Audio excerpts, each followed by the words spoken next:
Volkswagen golf के बारे में मुझे जो सबसे ज्यादा पसंद है वो है डिटेल पर ध्यान। उदाहरण के लिए इसे देखिए। पार्किंग कैमरा VW बैज के पीछे छिपा रहता है और सिर्फ रिवर्स में डालने पर बाहर आता है। इसका मतलब है कि नॉर्मल ड्राइविंग में यह गंदगी से बचा रहता है क्योंकि यह ढका हुआ है। पर क्या बाकी गोल्फ भी इतनी क्लेवर है? मैं इस रिव्यू में आपको बताऊंगा। मैं मैट वॉटसन हूं और आप देख रहे हैं कार वाव। मैं इस वीडियो की शुरुआत वोल्क्सवैगन गोल्फ के डिजाइन से करूंगा। इसे मिड लाइफ फेसलिफ्ट मिला है। फर्क बताना मुश्किल है, अभी भी वही थोड़ा सा आप जानते हैं। हाँ, सिरदर्द वाला लुक है पर लाइट्स का डिजाइन अलग है। मैं आपको डे टाइम रनिंग लाइट्स दिखाता हूं क्योंकि वो सबसे बड़ा फर्क है। कार चालू करें तो DRLs पहले से कम इंटरेस्टिंग लगते हैं। कुछ ट्रिम्स में आपको सामने लाइट बार मिल सकती है पर इस ट्रिम में नहीं। ये मैच ट्रिम है, मिड लेवल ट्रिम। वोल्क्सवैगन ने लोअर बम्पर डिजाइन्स अपडेट किए हैं और अब सेल्फ ड्राइविंग टेक के लिए लोअर बम्पर में जगह है। ज्यादातर लोगों को पहले जैसा ही लगेगा। साइड में कुछ नए अलॉय व्हील डिजाइन्स हैं। 16 इंच से शुरू होकर ये ऑप्शनल 18 इंच हैं जो बेहतर दिखते हैं। साइड में पिछली कार से कोई खास फर्क नहीं दिखता। ये गोल्फ जैसी दिखती है, थोड़ी बॉक्सी पर फिर भी अच्छे प्रोपोर्शंस और अट्रैक्टिव है। पीछे की ओर जैसा आप देख सकते हैं नए टेल लाइट्स हैं, थोड़ा अलग डिजाइन। और हाँ, तो उसके अलावा पहले जैसा ही है सिवाय रिवाइज्ड लोअर बम्पर के जिसमें अब फेक एग्जॉस्ट पाइप्स नहीं हैं। वोल्क्सवैगन ने उन्हें हटा दिया है। प्राइसिंग की बात करें तो गोल्फ रेंज 27 से हर्निया से शुरू होकर 27 से हर्निया तक जाती है। हालांकि कार वाव से आप औसतन 2000 बचा सकते हैं। यह पर्टिकुलर कार मैच्ड वर्जन है 1.5 लीटर इंजन के साथ 150 हॉर्स पावर और ऑटोमेटिक गियर बॉक्स। इसकी कीमत ऑप्शन से पहले लगभग 30,000 है। इस कार पर 2000 के एडिशनल ऑप्शंस हैं। अंदर की तरफ बाहर से ज्यादा महत्वपूर्ण बदलाव हैं। उदाहरण के लिए ओवरऑल डैश डिजाइन पहले जैसा ही है पर आपको नई बड़ी इंफोटेनमेंट स्क्रीन मिलती है जो सभी मॉडल्स में स्टैंडर्ड है। साथ ही ये पुराने सिस्टम से ज्यादा रिस्पॉन्सिव है, हालांकि कभी कभी थोड़ा लैग होता है। मुझे पसंद है कि आप शॉर्टकट बटन्स को मिक्स एंड मैच कर सकते हैं। उसे दबाएं और फिर दूसरा चुनें। अब आपके पास उसका शॉर्टकट है। मैंने ऊपर असिस्ट सिस्टम रखा है ताकि मैं जल्दी से lane keeping assist, speed limit warner वगैरह बंद कर सकूं। सभी कार्स में अब डिजिटल ड्राइवर्स डिस्प्ले स्टैंडर्ड मिलता है और आप इसके अलग अलग व्यूज बदल सकते हैं जो मुझे पसंद है। स्टीयरिंग व्हील पर फिजिकल बटन्स हैं मार्क 7 गोल्फ की तरह, क्योंकि ओरिजिनल मार्क 8 में टच सेंसिटिव बटन्स थे जो यूज करने में मुश्किल थे। गोल्फ का मकसद है आसानी से यूज होना, यही तो वोल्क्सवैगन गोल्फ का पॉइंट है। ये सब कुछ अच्छे से करती है पर वो अच्छी बात नहीं थी। वे अच्छे पुराने बटन्स पर वापस आ गए हैं। काश वे क्लाइमेट कंट्रोल के लिए भी पुराने बटन्स पर लौट आते, पर नहीं। टेम्परेचर बदलने के लिए यहाँ स्लाइडर्स हैं। सीट के लिए डबल टैप करना पड़ता है।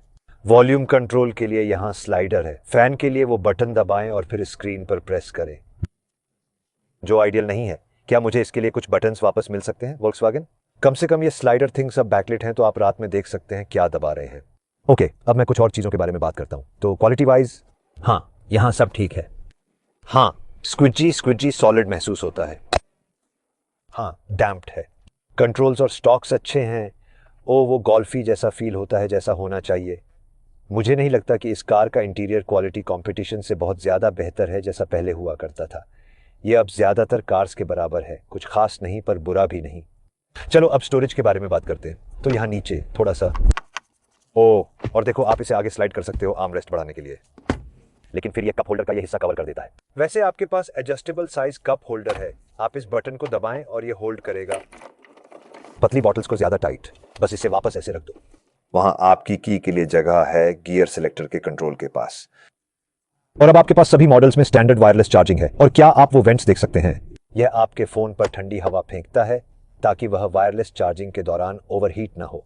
हालांकि आप इन पोर्ट्स का उपयोग करके जल्दी चार्ज कर सकते हैं और इनके बारे में बाद में बात करेंगे। क्या ग्लव बॉक्स की डैम्पिंग क्वालिटी अच्छी नहीं है? और ग्लव बॉक्स खुद जो स्पेस है वह रीजनेबल है। वैसे यहाँ कुछ बड़े डोर बिन्स हैं और जैसा कि आप वोल्क्सवैगन गोल्फ से उम्मीद करेंगे, वे फेल्ट से लाइंड हैं ताकि चीजें रैटल न करें, और वे बहुत बड़े हैं। आप वहाँ एक बड़ी बॉटल डाल सकते हैं और फिर एक और बॉटल भी, और शायद कुछ और चीजें भी। हमारे पास एक डिसेंट साइज्ड वैनिटी मिरर है, उसके लिए अच्छी लाइटिंग भी है। कुल मिलाकर सीट्स आरामदायक हैं और यहाँ फ्रंट में काफी जगह है, चाहे आप बड़े हों या छोटे।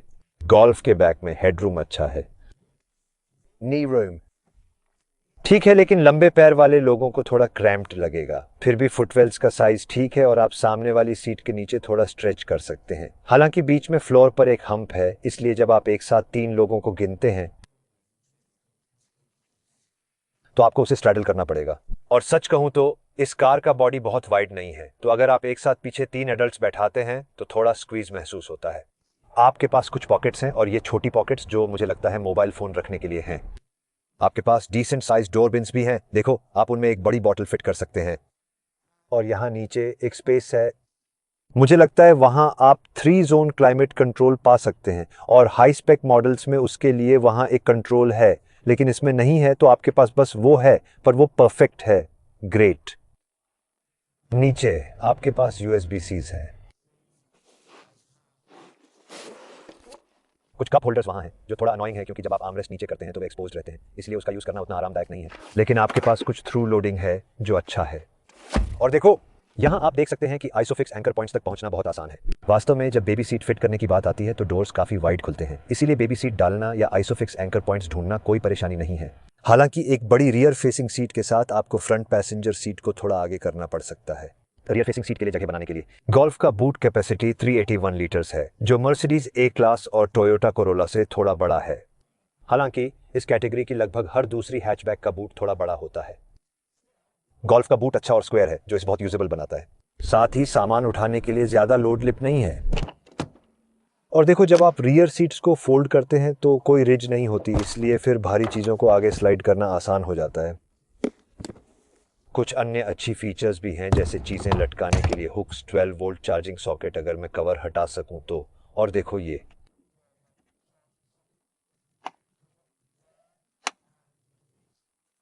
छोटे ग्रिपर्स, जब आप इसे उठाते हैं तो यह इसे जगह पर रखता है। और नीचे देखो, इसे चेक करो, लो कवर फॉल्स फ्लोर के नीचे स्टोर किया गया है। हालांकि ये काफी टाइट फिट है, देखते हैं क्या मैं इसे निकाल सकता हूं। हो गया। और फिर यहां नीचे कुछ एक्स्ट्रा स्टोरेज है। हालांकि अगर आप इस कार का हाइब्रिड वर्जन लेते हैं तो बैटरीज बूट फ्लोर के नीचे रखी जाती हैं, इसलिए आप इस स्पेस का कुछ हिस्सा खो देते हैं। वास्तव में इस कार के हाइब्रिड वर्जन में बूट कैपेसिटी लगभग 100 लीटर्स कम है, यानी 300 लीटर्स से कम। और यह इस कार के बारे में 5 अनोइंग चीजों पर आता है। कार का वॉइस असिस्टेंट ChatGPT के साथ इंटीग्रेटेड है। इसे एक्टिवेट करने के लिए आपको इसे आइडिया नाम से बुलाना होगा। हे आइडा, मुझे वॉल्क्सवैगन गोल्फ के बारे में एक रूड लिमरिक बताओ। कृपया एड्रेस शहर से शुरू करके बताएं। चलो इसे प्रॉपर ChatGPT के साथ ट्राई करते हैं। वॉल्क्सवैगन गोल्फ के बारे में एक रूड लिमरिक बताओ। ठीक है, ये वापस आया है और ये काफी रूड है। एक बार एक गोल्फ स्मूथ और टाइट था। उसका ड्राइवर लेट नाइट डिलाइट पसंद करता था। वह इसके गियर्स को रेव अप करता था जानकार चीयर्स के बीच और इसे रात में हार्ड राइड करता था। रियर विंडोज पूरी तरह से नीचे नहीं जाती, मेरा मतलब है वे लगभग जाती हैं। बस यह शर्म की बात है कि वे उन्हें पूरी तरह से नहीं जा पाए, इसलिए आप अपनी बांह को विंडो के शार्प एज को छुए बिना वहां रख सकते हैं। ये शार्प नहीं है, लेकिन आप समझते हैं मेरा क्या मतलब है। ये परफेक्ट नहीं है कि स्टीरियो कंट्रोल्स और हीटिंग के लिए यहाँ टच सेंसिटिव बटन्स वाकई स्मजी हो जाते हैं। क्या आप देख सकते हैं, क्योंकि ब्लैक प्लास्टिक बस फिंगरप्रिंट से मार्क हो जाता है। फ्रंट डोर बिन्स वास्तव में वहां पीछे तक एक्सटेंड होते हैं और इसमें समस्या यह है कि आप वहां सामान रखते हैं, ये एक्सेलरेट होता है, पीछे स्लाइड हो जाता है, आप इसके बारे में भूल जाते हैं। जब आप कार से बाहर निकलते हैं तो डोर बिन्स को चेक करते हैं, ऐसा लगता है देखो वहां कुछ नहीं है, है ना। और आप जो नहीं समझते हैं वह यह है कि वास्तव में वहां तक आपकी कीज हैं। तो आप पूरी शाम उन्हें ढूंढते रहते हो, ये नहीं जानते कि वो वहीं थे। मेरे साथ ऐसा नहीं हुआ, एक दोस्त ने मुझे इसके बारे में बताया। रिवर्सिंग कैमरा की डेफिनेशन वाकई बहुत खराब है। ऐसा लगता है जैसे उन्होंने 2010 का कैमरा यूज किया हो। लेकिन सब कुछ नेगेटिव नहीं है। इस कार के बारे में 5 अच्छी बातें हैं। आप 3 अलग सस्पेंशन सेटअप्स पा सकते हैं। नॉर्मल है, फिर स्पोर्ट वर्जन है जो कार को 15 नियमित नीचे करता है और आपको ऑपरेटेड एंटी रोल बार्स और डैम्पर्स मिलते हैं। फिर ऑफ रोड वर्जन है जो सस्पेंशन को 15 मिली में ऊपर उठाता है और इसमें कुछ अंडरबॉडी प्रोटेक्शन भी शामिल है। पहले के विपरीत, जहां गोल्फ के छोटे इंजन वर्जन्स में बेसिक रियर सस्पेंशन सिस्टम होता था, अब सभी में मल्टी लिंक इंडिपेंडेंट सस्पेंशन है जो बेटर हैंडलिंग और स्मूदर राइड देता है। आपको स्टैंडर्ड में अडेप्टिव क्रूज कंट्रोल मिलता है जो आपको लेन में रखने के लिए ऑटोमेटिकली स्टीयर करेगा और व्हीकल की स्पीड कम कर देगा अगर आगे की कार स्लो हो रही है और ये ट्रैफिक में भी आपको गाइड करेगा। मैंने अभी क्रूज कंट्रोल ऑन किया है और ये सोच रहा है कि मैं ट्रैफिक में हूँ या कि मेरे सामने एक मोटर बाइक खड़ी है।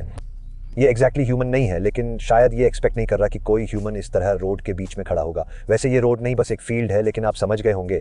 USB-C में 45 वॉट चार्जिंग कैपेबिलिटी है, जिसका मतलब है कि आप अब कार से लैपटॉप भी चार्ज कर सकते हैं। तो अगर मैं इसे क्लिक करूं तो आप देखेंगे वहां एक छोटा सा साइन है। आपको स्टैंडर्ड में एम्बिएंट इंटीरियर लाइटिंग मिलता है और हाई स्पेक कार्स में 30 अलग कलर्स चुनने को मिलते हैं। कलर्स इंटीरियर के टॉप और बॉटम पार्ट में स्प्लिट हैं, तो देखो आप मिक्स एंड मैच कर सकते हैं जैसा आप चाहें। बस इसे सूटेबली एम्बिएंट बना दो। चलो इसे पर्पल करते हैं। आप वोल्क्सवैगन गोल्फ को 1.5 लीटर टर्बोचार्ज पेट्रोल इंजन के साथ पा सकते हैं, या तो 115 हॉर्स पावर के साथ, नहीं धन्यवाद, या 150 हॉर्स पावर के साथ जो इस कार में है, या आप 2 लीटर डीजल ले सकते हैं 115 हॉर्स पावर के साथ, नहीं धन्यवाद, धन्यवाद, या 150 हॉर्स पावर के साथ। वे अपने नंबर्स कंसिस्टेंट रखना पसंद करते हैं, है ना? अब ये दोनों कार्स मैनुअल हैं, लेकिन आप एक्स्ट्रा पैसे देकर ऑटोमेटिक ले सकते हैं, और वे बेशक फ्रंट व्हील ड्राइव हैं। फिर प्लग इन हाइब्रिड वर्जन्स हैं। वे 1.5 लीटर टर्बोचार्ज्ड पेट्रोल इंजन का इस्तेमाल करते हैं जो एक इलेक्ट्रिक मोटर से जुड़ा होता है, और आप इसे या तो 204 हॉर्स पावर या 2 हॉर्स पावर वाला आदमी वहां फैक्स के साथ। खैर मैं कहां था? हाँ, प्लग इन हाइब्रिड्स में obviously standard automatic gear box होता है और फिर GTI और R वर्जन है, लेकिन मैं उनके बारे में अलग रिव्यूज करूंगा, तो मैं यहां उनके बारे में नहीं बताऊंगा। उसे गोल्फ का कौन सा वर्जन लेना चाहिए? मैंने अपनी आइडियल गोल्फ कॉन्फ़िगर की है, इंजन और ट्रिम कॉम्बिनेशन। अगर आप देखना चाहते हैं कि वो कार क्या है और कारवाव के थ्रू करंट सेविंग क्या है, तो ऊपर पॉप आउट बैनर पर क्लिक करें या अपने फोन से स्क्रीन पर दिखाए गए QR कोड को स्कैन करें। क्या आप अपनी कार जल्दी, आसानी से और फेयर प्राइस पर बेचना चाहते हैं? फिर कारवाव पर जाएं, जहां 4000 से ज्यादा ट्रस्टेड डीलर्स ऑनलाइन ऑक्शन में आपकी कार पर बिड करने के लिए तैयार हैं। पहले अपनी कार की रजिस्ट्रेशन डालें इंस्टेंट अप्रॉक्सीमेट वैल्यूएशन पाने के लिए। अगर आप आगे बढ़ना चाहते हैं तो हमें कुछ और डिटेल्स दें और कुछ फोटोज अपलोड करें। हम आपकी कार के लिए फेयर रिजर्व प्राइस सेट करने में मदद करेंगे। ये वो मिनिमम अमाउंट है जिस पर आप कार बेचने के लिए खुश होंगे। उसके बाद हम आपकी कार को एक ऑनलाइन ऑक्शन में डालेंगे। ऑक्शन खत्म होने पर हम आपको रिजल्ट्स बताएंगे और विनिंग बिड वाला डीलर आपसे संपर्क करेगा इजी पेमेंट और आपकी कार की फ्री कलेक्शन के लिए। 93% सेलर्स ने कहा कि उन्हें कारवाव से एक्सपेक्टेड या उससे ज्यादा प्राइस मिला। सबसे अच्छी बात यह है कि ये बिल्कुल फ्री है। मैंने इस वीडियो के डिस्क्रिप्शन और पिन्ड कमेंट में एक लिंक दिया है जो आपको सीधे कारवाव पर ले जाएगा, जहां 4000 से ज्यादा डीलर्स आपकी कार पर बिड करने के लिए तैयार हैं। या आप बस स्क्रीन के टॉप राइट कॉर्नर में दिख रहे पॉप आउट बटन पर क्लिक कर सकते हैं। वैकल्पिक रूप से बस गूगल पर हेल्प मी कारवाव सर्च करें और हम आपको अपनी कार जल्दी, आसानी से और फेयर प्राइस पर बेचने में मदद करेंगे। चलिए वीडियो आगे बढ़ाते हैं। गोल्फ के बारे में मुझे जो चीज सबसे ज्यादा पसंद है वो है कि इसे चलाना बहुत आसान है।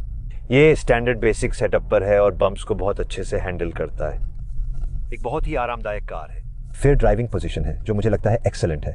आपको सामने का बहुत अच्छा व्यू मिलता है और इसमें ब्लाइंड स्पॉट भी ज्यादा नहीं है क्योंकि यहाँ एक एक्स्ट्रा छोटी विंडो है। डोर मिरर्स भी ना बहुत बड़े हैं ना बहुत छोटे। ब्रेक्स स्मूथ हैं। बस एक चीज है कि ऑटोमेटिक गियर बॉक्स कभी कभी मैन्यूवरिंग स्पीड्स पर थोड़ा जर्की हो जाता है। पिछली विंडो से व्यू बहुत ही अच्छा है। मैन्यूवरेबिलिटी के मामले में स्टीयरिंग बहुत ही लाइट है और टर्निंग सर्कल 11.1 मीटर्स है जो अच्छा है। हालांकि फोर्ड फोकस का टर्निंग सर्कल थोड़ा बेहतर है। उस कार की मेरी वीडियो देखने के लिए ऊपर पॉप आउट बैनर पर या स्क्रीन पर अभी दिख रहे QR कोड पर क्लिक करें। अगर आपके पास सराउंड व्यू कैमरास हैं तो वे मदद करते हैं। जैसे आप देख सकते हैं कि मेरे पास बहुत जगह है। अगर उस रोड पर कार्स पार्क की होती जैसा कि कभी कभी होता है तो अलग होता, लेकिन कैमरास इसमें वाकई मदद करते हैं। चलिए अब देखते हैं कि यह कार 40 माइल्स पर आवर से कितनी अच्छी तरह पिकअप करती है। मैं एक ड्यूअल कैरेजवे की ओर बढ़ रहा हूं। National speed limit 70 miles per hour. तो मैं एक्सेलरेटर को पूरा दबाने वाला हूं। 3 2 1 गो। थोड़ा पॉज, फिर हम चल पड़े। इंतजार करें जब तक ये आप तक पहुंचता है। स्वीकार करते हुए वो वाकई में काफी अच्छा था। गियरबॉक्स ने अच्छा रिस्पॉन्स दिया। इंजन से थोड़ी आवाज थी पर ज्यादा अनप्लेजेंट नहीं था। इन टायर्स से काफी रोड नॉइज आ रही थी। हालांकि ये सरफेस काफी रफ है तो वो इसे हाईलाइट करता है, लेकिन ओवरऑल मैं इससे बहुत इंप्रेस्ड हूँ और ये बहुत कंफर्टेबल भी है। मुझे सीट्स पसंद है। इसमें माइल्स करना अच्छा है। ये रीजनेबली इकोनॉमिकल भी है। एक अच्छी ड्राइव में मैंने actually 43 miles per gallon average किया। गोल्फ को ऑलराउंडर माना जाता है तो क्या ये कॉर्नर्स में भी अच्छा परफॉर्म करेगी? कोई स्पोर्ट्स मोड तो नहीं है पर मैं गियर बॉक्स को स्पोर्ट में डाल सकता हूँ। असल में मैं पैडल से खुद गियर्स चेंज कर सकता हूँ। तो चलो ट्राई करते हैं। मुझे इसमें यह पसंद है कि ये सबसे स्पोर्टी फील नहीं देता। फैमिली हैचबैक्स में ये सब एक्सपेक्टेड चीज़ें करता है, जैसे स्टीयरिंग व्हील घुमाने पर कॉर्नर में उतना ही टर्न होना जितना आप एक्सपेक्ट करते हैं, ब्रेक्स दबाने पर उतना ही स्लो डाउन होना जितना आप चाहते हैं। सब बहुत नेचुरल फील देता है जो आपको कॉन्फिडेंस देता है इसे हार्ड पुश करने का। और यदि आप कॉर्नर में तेज जाते हैं तो ये फॉरगिविंग भी है। अगर आप ब्रेक लगाते हैं या कुछ ऐसा करते हैं तो दूसरी कार्स अपसेट हो सकती हैं, लेकिन ये आप एक ट्विस्टी रोड पर वोल्क्सवैगन गोल्फ में मजा ले सकते हैं, यहां तक कि इस 1.5 पेट्रोल जैसे middle of the road version में भी। वोल्क्सवैगन कहता है कि गोल्फ का ये वर्जन 0-60 8.4 सेकंड्स में करेगा, लेकिन चलो खुद देखते हैं। कोई लॉन्च कंट्रोल नहीं है तो मैं सिर्फ ब्रेक छोड़ूंगा और फिर एक्सेलरेटर दबाऊंगा। चलो शुरू करते हैं। ये काफी अच्छा लॉन्च था, हालांकि ये लॉन्च नहीं था, पर आप समझ गए होंगे। टाइम 7.5 है, ठीक है ना?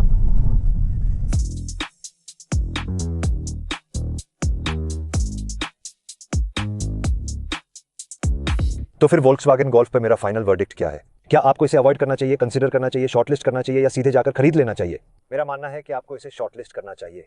कुछ कॉम्पिटिटर्स ज़्यादा स्पेशियस और प्रैक्टिकल हैं और थोड़े एक्स्ट्रा पैसों में आप पॉश ऑडी A3 ले सकते हैं, लेकिन ये अभी भी एक ग्रेट ऑलराउंड फैमिली हैचबैक है। एनीवे, मुझे उम्मीद है आपको वीडियो पसंद आई। अगर आई तो लाइक करें, कमेंट्स में बताएं कि क्या आप मेरे वर्डिक्ट से एग्री करते हैं। और वीडियोस के लिए वीडियो विंडोज पर क्लिक करें और आसानी से अपनी कार चेंज करने के लिए कारवाओ लोगो पर आप कारवाओ के थ्रू अपनी करंट कार बेच सकते हैं और अगली खरीद सकते हैं और सुनिश्चित कर सकते हैं कि आप फेयर प्राइस दे रहे हैं। देखने के लिए